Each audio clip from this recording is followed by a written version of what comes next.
Hello friends. तो आज हम समझेंगे फॉर लूप एक सिंपल पैटर्न की मदद से। ये राइट एंगल ट्रायंगल का पैटर्न। तो हम फॉर लूप समझने वाले हैं। और अब फॉर लूप सबसे पहले हम लिखते हैं फॉर लूप लगाते कैसे। तो लूप को लिखने का सिंपल सिंटैक्स है फॉर आई इन रेंज और उसके बाद इनिशियल इंडेक्स की लूप कहाँ से हमारा शुरू होगा। वैसे हमारी इंडेक्सिंग जीरो से ही होती है प्रोग्रामिंग में। तो अभी हमने 0 to लिखा हुआ है। जहां तक भी हमें लूप चलाना है 5 4 3 2 1 जितना भी करना है। अब ये इनिशियल में इसलिए बता रही हूँ, कभी कभी हो सकता है हमें लूप को 1 से शुरू करना हो। ऐसा भी हो सकता है कि हमें इसे 3 से शुरू करना हो। तो ये हमारा इनिशियल इंडेक्स है। बट फिलहाल हम इसको 0 से शुरू कर रहे हैं। ठीक। अब इसमें क्या है कि हम इसको प्रिंट कराते हैं। Print I. हम आई प्रिंट करा क्यों रहे हैं? जिससे कि हम इसमें समझ सकें कि हमारे लूप में किस तरह से वर्क हो रहा है। सबसे पहले हम एक वैल्यू ले लेते हैं। अच्छा, वैसे इसमें अपने 5 लिया हुआ है। तो ये लूप इस तरह से प्रिंट होगा 0 1 2 3 और 4। 4 तक इसलिए कि जो हमारा ये एंड इंडेक्स होता है, जो ये 5 है, तो लूप हमारा 4 तक जाएगा। तो इसको रन करते हैं। ये हो गया 0 1 2 3 4। अब ये 5 में 4 तक गया है, पर पूरे नंबरिंग अगर हम इसकी करेंगे तो नंबरिंग इसकी 5 ही होगी, क्योंकि 0 भी इंक्लूड है। तो 4 ये हो गए और एक 0। तो नंबरिंग इस मतलब टोटल नंबर जो है वो 5 ही है। लेकिन लूप हमारा एक कम चलेगा। ठीक है। अब हम इसमें क्या करेंगे, हमें वैसे सिंपल पैटर्न प्रिंट कराना है। तो हमें ये तो पता चल गया कि जो आई है वो किस तरह से वर्क कर रहा है। कि हाँ चलो 0 से स्टार्ट हुआ तो पहले 0 आया, फिर 1 आया, 2 आया, इस तरह से। अब हमें ये पैटर्न प्रिंट करना है। अब क्योंकि सिंपल फॉर लूप का क्वेश्चन है, तो हमारा ये हो ही गया है।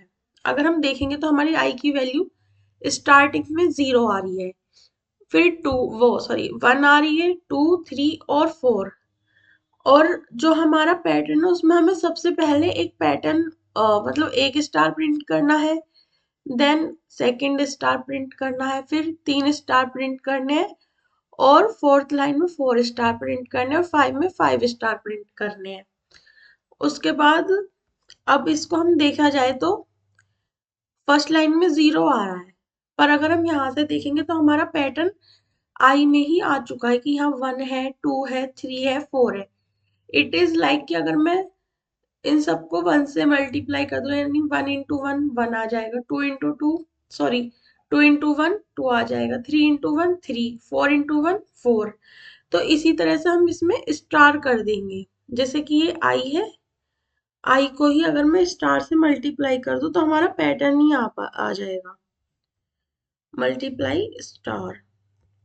अब क्योंकि हम इसे एज ए स्ट्रिंग लिख रहे हैं, तो इस तरह से हम स्टार को लेंगे जैसे स्ट्रिंग में लेते हैं। मैं थोड़ा यहाँ स्पेस कर देती हूँ। रन। अब इसमें यहाँ हमें थोड़ा सा अलग लग रहा है कि यार हमने नंबर तो 5 दिए थे, पर स्टार हमारे पास 4 आए हैं। पर अगर हमें याद हो तो इंडेक्सिंग हमने 0 से करी थी, और यहाँ हमारी जो फर्स्ट रो थी वो 0 थी।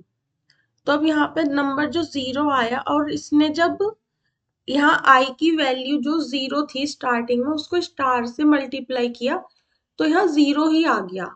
ठीक है। फिर उसके बाद इसने 1 को मल्टीप्लाई किया स्टार से, तो 1 स्टार आया, फिर 2 को स्टार से मल्टीप्लाई किया, 2 स्टार आया, और यहाँ 3 था, 3 को स्टार से मल्टीप्लाई किया तो 3 स्टार आया, और फिर एंड में जो 4 आया था उसको स्टार से मल्टीप्लाई किया तो 4 आया। बट यहाँ पे 0 से चल रहा है हमारा लूप सिंपल, तो हम इसको 0 से ना चला के यहाँ से 1 से चला देते हैं। मैंने बताया था इनिशियल स्टेट के बारे में। बट अब यहाँ हमें एक प्रॉब्लम और आएगी। एक प्रॉब्लम क्या आएगी कि हमारा लूप 1 से चल रहा है, और हमें पता है कि जो हमारा लास्ट इंडेक्स है उसमें -1 करके आ रहा है, क्योंकि हमने 5 से चलाया तो वो 0 से 4 तक गया। अब हम 1 से चला रहे हैं लेकिन जाएगा तो ये 4 तक ही, क्योंकि यहाँ पे हमारा 5 है। इसको हम अभी सॉल्व करेंगे।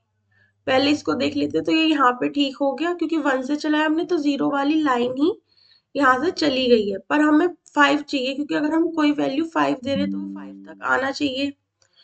तो यहाँ पे बेसिकली अगर हमें 5 लाइन चाहिए तो यहाँ हमें 6 लिखना पड़ेगा, उसके बाद हमारी 5 लाइन आएंगी। अब इस चीज को फिक्स कैसे किया जाए, तो हम इसे वेरिएबल के थ्रू करेंगे। यानी कि सपोज यहाँ पे एक वेरिएबल ले लेते हैं n, और मैंने उसकी वैल्यू ले ली 5। रीजन कि मुझे 5 रोज चाहिए स्टार की, ठीक है। तो यहाँ पे मैंने लिख दिया सिंपल n। अब इसको रन किया तो ये फिर से 4 लाइन आ गई। तो अब हमें पता है कि हमारा लूप एक कम चल जाता है, तो जो हम n की वैल्यू देंगे उससे कम आ रहा है, तो हम लूप n तक ना चला के n+1 तक चलाएंगे।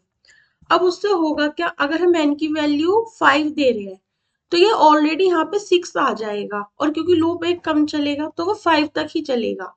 अगर n की वैल्यू 4 है तो यहाँ पे वो 4+1 5 हो जाएगा, लेकिन लूप हमारा 4 तक ही चलेगा क्योंकि वो एक कम चल पा रहा है।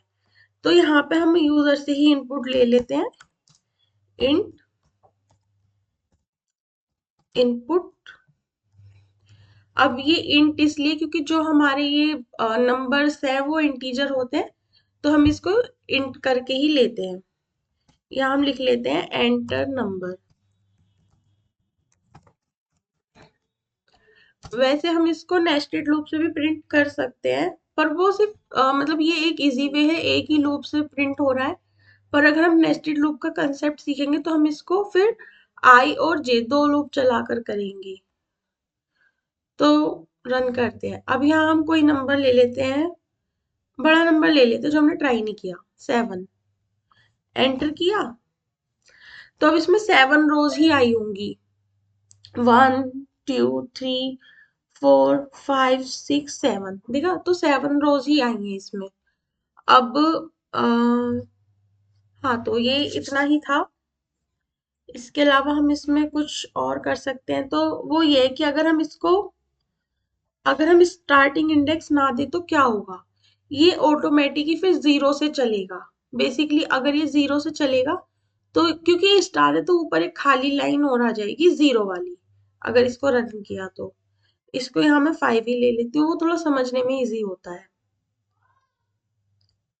ओ सॉरी, मैंने फिर से रन कर दिया, मुझे एंटर करना था। तो ये यहाँ पे एक 0 की लाइन आ गई, पर ये प्रिंट 5 इसीलिए हुआ है क्योंकि यहाँ n+1 दिया हुआ है हमने, इस वजह से। पर क्योंकि ये पैटर्न है तो हम इसलिए 1 से ही इसको स्टार्ट करेंगे। मोस्टली पैटर्न तो 1 से ही स्टार्ट होते हैं जितना अभी तक मैंने प्रैक्टिस किया है। बाकी मैं और प्रैक्टिस करूंगी क्वेश्चंस की, तो वो मैं अपलोड कर दूंगी, उससे क्या होगा मेरी भी प्रैक्टिस बनी रहेगी और आपकी भी। Bye bye.